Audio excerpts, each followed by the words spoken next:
My instinct is that we don't know the Old Testament very well. We might know a story here or there, but we don't know much about the big picture. What I was trying to do as I was reading through Matthew is to be able to discover something that the Old Testament can train us and teach us about who Jesus is, something about his significance.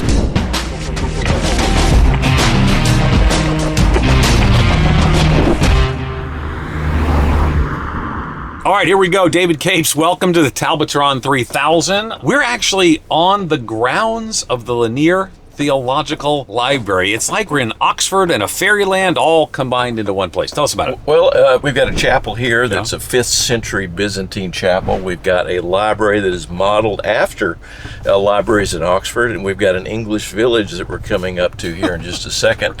Oh, it is the Lamb really Scroll. that's great, the Lamb Scroll. I was just at the Lamb Flag in Oxford. See, we're inspired by that, I can see. We love that. Yeah, we've got 10 acres here that's part of the foundation, and we just our resource for the church. We're a resource for good scholars from around the world that come here and visit. And so it's a theological library, but you also have educational opportunities here. You've got Truett Theological Seminary, Houston Christian, and soon to be the Talbot School of Theology here. What else takes place here? You have a training center, which is on the other side of this English village. What else takes place here? We're going to leave and come back, and there's a gate right over here. Here's the train station. We have a train station. Yeah, Mark's dad was in railroading, and so he built a mini train here for kids to ride when they have big Sunday school parties and that kind of thing. Oh my gosh. Mark, by the way, Mark Lanier is the lawyer who resources this, and it's named after him, and then of course across the street you have housing for residents. We have 16 cottages over there. We have houses for people who are going into ministry, and they're doing ministry internships right here. So not all of those are full. We have some for scholars that come in and just visit. I'm going to come in and start visiting. So well, you need to. You go to Oxford all the time. You need to come to Houston and hang out with us and inspire us and help us here. Well, tell us about this passion of connecting the church, the academy, the library, deeper learning. What drives all this? Well, part of it is, I guess I grew up at a time and had education at a time. My theological education was during a period of time in which the church didn't recognize the academy didn't recognize the church. There was a joke that was going on that wasn't really a joke, is that, are you going to cemetery? Yeah. Right? So those were kinds of things that were being said. And what we're trying to do is we're trying to say, hey, let's help the church appreciate the academy and the academy appreciate the church. That's why we exist, after all. Now, David, you and I served together at Wheaton College. You were the dean of the School of Theology. What was your title there? A dean of the School of Bible and Theology. Bible and Theology, great. Yeah. We love Bible and theology. Okay. We do. So you have a new resource coming out, which I will tell you I need to read, because just transparently, Matthew's use of the Old Testament is fascinating to me. Tell me the title of the book. Yeah, it's called Matthew Through Old Testament Eyes. And Ed, the big idea of the book is if we knew the Old Testament well, how would we read Matthew differently? My instinct is that we don't know the Old Testament very well, right, and we might know a story here or there, but we don't know much about the big picture of it. So putting all that together, what I was trying to do as I was reading through Matthew is to be able to discover some things anew that the Old Testament can train us and teach us about who Jesus is and something about his significance. Super. So I was preaching through the Gospel of Matthew at Moody Church when I was the interim pastor, when we both lived in Chicago. Yeah. And I realized that, that a lot of people aren't aware of how much Matthew is drawing on or making allusions to. Right. So I kind of went through right at the beginning of Matthew, Jesus goes 40 days, they were 40 years, Jesus goes to Israel, goes into Egypt, out of Egypt, all these sorts of things. And people would come up to me and say, Pastor, this is a very Bible literate church.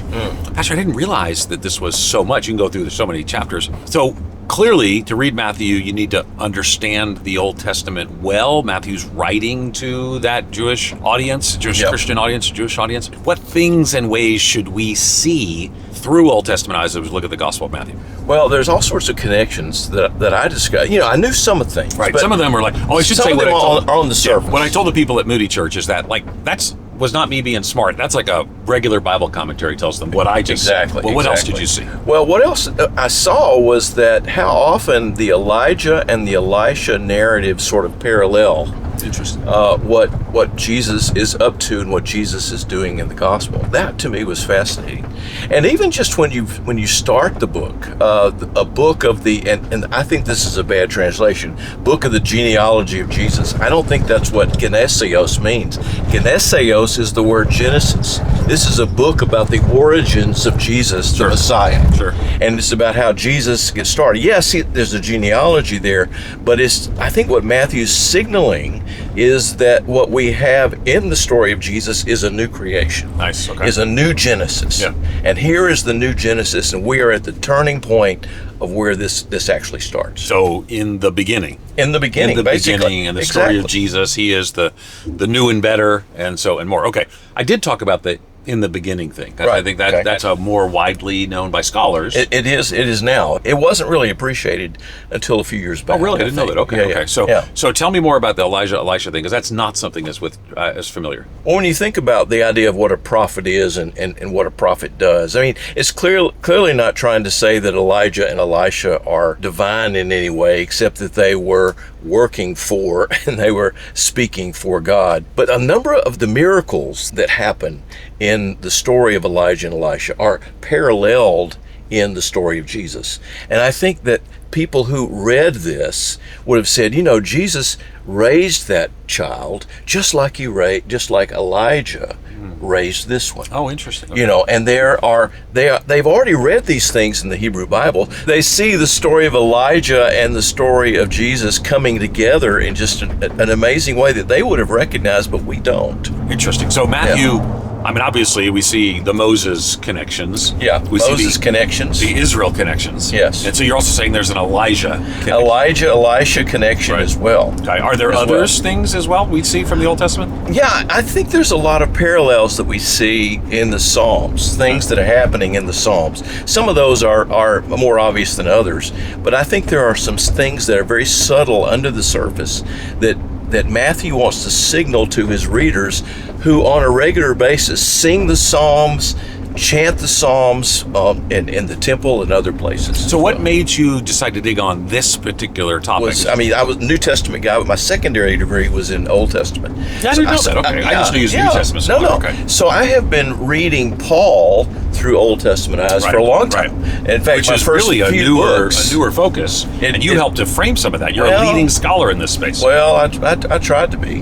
Well, I think I would say you are. And but now the Matthew is new. So now the Matthew thing is new. Part of it is, after spending so much time in Paul, I wanted to spend some time in the Gospels, right? Because you can That's a good thing to do in your Christian life, too. It really is. It's very sweet to my it's soul. It's all inspired, but yeah. Amen. And I've always been fascinated with Matthew's Gospel, simply because of how frequently it does sort of connect with the Old Testament scriptures. And I think it's just a brilliant way of sort of beginning the New Testament.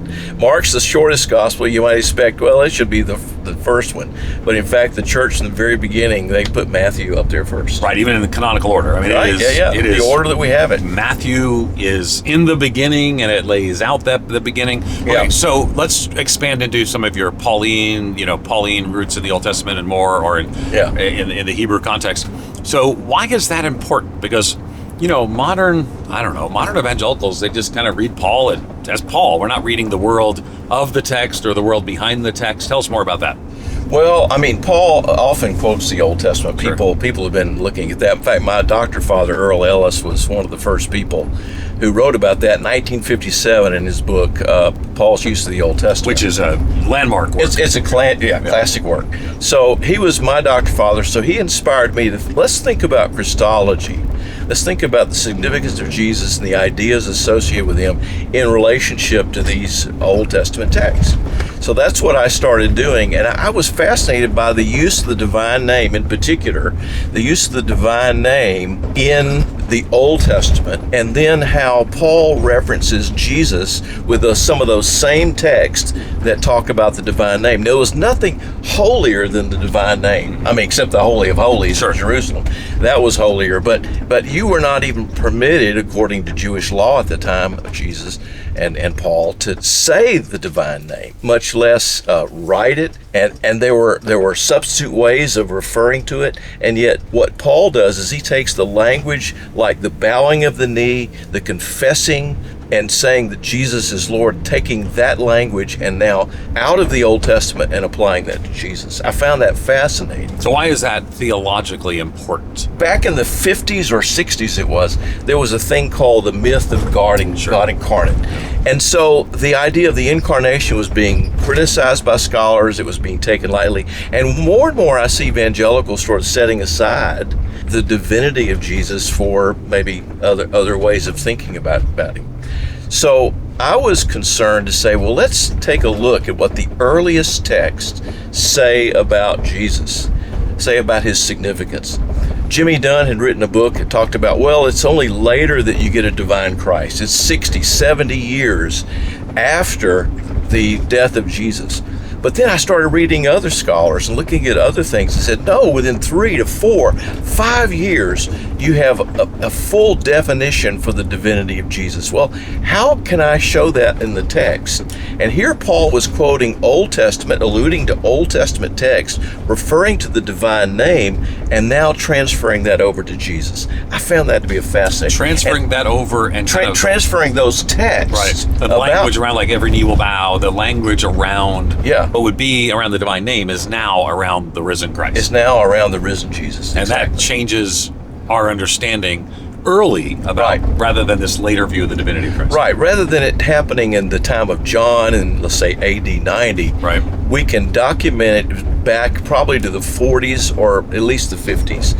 And then there are pre-Pauline quotations where it's even earlier than Paul that Paul is quoting that refer to the same reality. And this is what the early church was confessing about Jesus. Love that. Yeah. Pre-Pauline quotations. Give me some examples. Well, one of the most important is what Paul quotes in Philippians 2, 5 to 11. One of my favorite passages. One of the amazing passage. I got it memorized in like 3 translations because it's all translated differently. It drives me a little crazy. It is. Well, some of the things are a little harder to translate because they are words that don't occur very often. Right. So we're making a good scholarly conjecture about what that idea means. So that hymn, who in very nature God did not consider equality with God something to be grasped, that hymn, pre-Pauline, but speaks to what of Christ? Well, it speaks to what the early church was saying about his incarnation, his pre-existence. Think about that. Yeah. The idea that this human being who's lived among us and has died a scandalous death on the cross, actually pre-existed this life, that his reality pre-existed his coming into this world. And if that's true, then the Christian faith message, the who God is, I might say what Christ is, not just who Christ is, but what as God the Son, who's always been. There's never been a time when he was not. Right. That shapes everything that we believe as Christians. It does. And it's the raw materials from which later theology is built, constructed, thought about, meditated on, inspiring people in their own lives throughout the last 2,000 years. Were we deans at the same time, or just there at the same time? We were deans at the same time, yes. Okay. Yes, you inspired me tremendously.